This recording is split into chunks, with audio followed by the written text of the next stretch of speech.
8 decades ago, a cheeky little blue tank engine called Thomas chuffed his first puffs. A generation of fans have been inspired by his adventures that have been filled with excitement, drama, occasional derailments, hope and triumph. So how has this iconic institution managed to stay on track after all this time without running out of steam? Let's celebrate the milestone by looking at 8 reasons why. To start with, he's a powerful learning tool. Thomas has long been used as a mechanism for early literacy and numeracy development. Modern adaptations of the Railway series books are continuously published and are often among the first books a parent will invest in for their children, which in turn sneakily helps them get into reading and picking up cognitive development, learning about shapes, numbers, colours, etc. There are some important life lessons Thomas can teach children too, from good-hearted principles such as teamwork, perseverance, kindness, maybe even a healthy respect for authority. This is before you even get to learning about the wonderful world of railways more generally, but stick around because we'll use the loop line back to this shortly. The learnings provided by Thomas and his friends are mainly done through reason number 2. Timeless stories. The first Railway series book was published in 1945, and incredibly, material from this universe is still firmly active today. Rail travel in general is still part of everyday life, and steam trains are still part of the landscape today in the form of heritage railways and museums. The Railway series and latterly the TV series stories are all entertaining in their own right, a mixture of providing some of the life lessons we talked about earlier with a sprinkling of chaos and also some humour.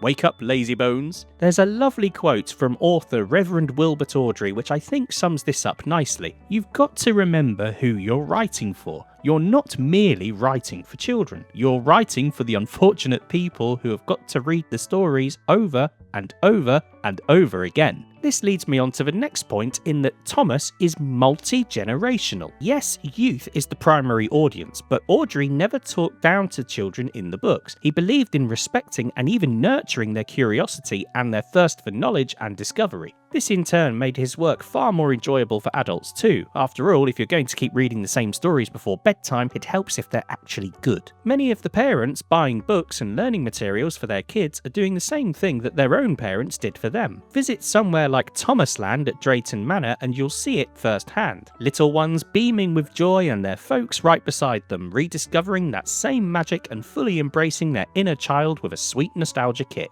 This multi-generational appeal has also led to something quite wonderful in this modern era, as Thomas has quietly managed to build a staggering global community and fandom. From a global aspect, Thomas's works have been shown in over 100 countries around the world and have been translated into dozens of languages. The rise of social media has also played a huge part here, from discussion forums to YouTube channels to people making their own models based on the characters from the series and even filming their own reenactments of the stories, as well as colourful fan fiction creating new ones. This fandom of all ages has built a strong, vibrant, inclusive and frankly brilliant community that's keeping the spirit of Thomas alive. That spirit also manifests itself into a general joy of trains, which leads me on to my next point. He's a mascot for rail travel in a difficult time. Unless you're lucky enough to live somewhere like Japan, which has a ridiculously efficient system, other parts of the world have a more complicated relationship with the railway. The UK, for example, has something of a love-hate dynamic with its railways. There's an appreciation for the history element as the nation that effectively gave rail travel to the world, but modern issues like high ticket prices, rolling stock breakdowns, and infrastructure problems like signal failures can often cause confusion and delay. Thomas is a timely reminder that there's still a lot of charm and magic to trains. A steam engine in particular to this day is still seen as an unofficial mascot for railways. Steam locomotives remain as popular as ever, and that's why Thomas is also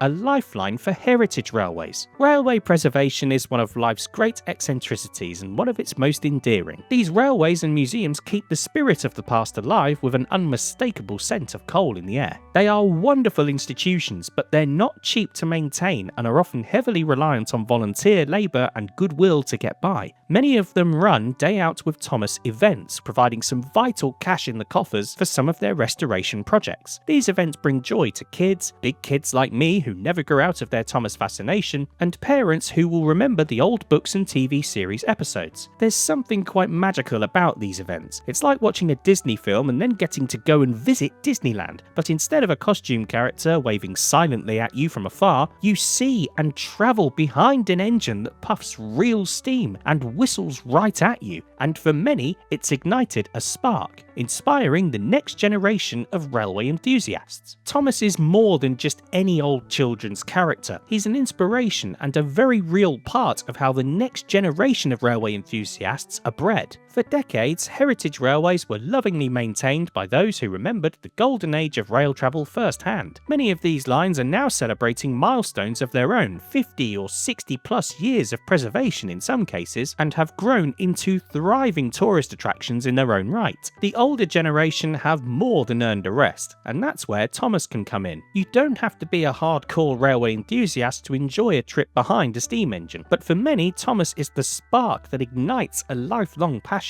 He's kind of a gateway engine, gently pulling kids into a world of signals, track gauges, rolling stock and engineering know-how. Heritage railways run youth development and junior programs, many of which are full of young volunteers who first got the bug after watching Thomas before visiting their local heritage lines, then found themselves holding a spanner, oiling pistons, or learning how to fire up the real thing. If we circle back to the first point about learning tools, for example, Thomas has been particularly helpful in this next case: autism awareness. Earlier we talked about Thomas helping with learning colours, shapes and numbers, but there's so much more to it. His clear facial expressions, predictable routines and steady structure make the world of Sodor feel comforting and safe, give or take the odd hiccup of course. It's an environment that helps autistic children read emotions more clearly and find reassurance in the world around them. For many children on the autistic spectrum, Thomas has been a real beacon. The franchise also has a strong partnership with charities like the National Autistic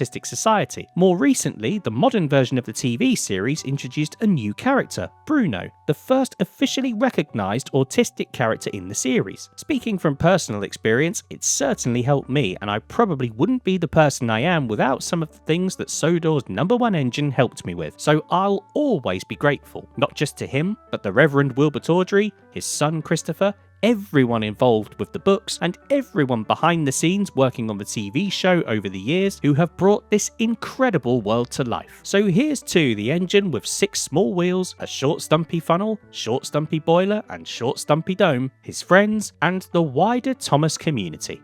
If this nostalgic Thomas trip down memory lane has inspired you, hopefully you'll enjoy some more videos from this channel. In particular, you can head over to the Shorts feed where I make new videos each week about trains and trainee places. There's also this video here that I made a while ago which covers some of my favourite heritage railway locations to visit for a great day out for enthusiasts and families alike.